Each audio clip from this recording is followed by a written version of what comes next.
বড় পীর আব্দুল কাদের জিলানী রহমতুল্লাহর নাম শুনছেন না, সবাই জানেন। তো ওনার কাছে একদিন এক মহিলা আসছে পর্দার আড়ালে, আয়েশা বলতেছে, হুজুর আমার একটা ছোট্ট কথা আছে।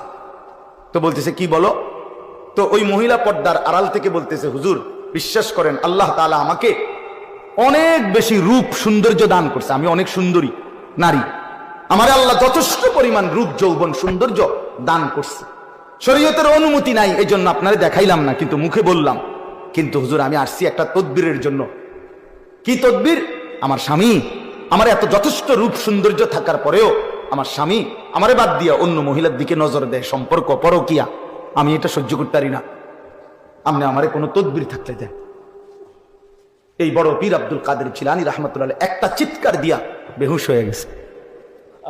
হুঁশ আসার পরে ওনার খাদেমরা জিজ্ঞেস করছে, হযরত মহিলা একটা তদবির চাইলো, এন আমনের কি হইলো যে আপনি চিৎকার দিয়ে উঠলেন, আপনি কেন বেহুশ হয়ে গেলেন?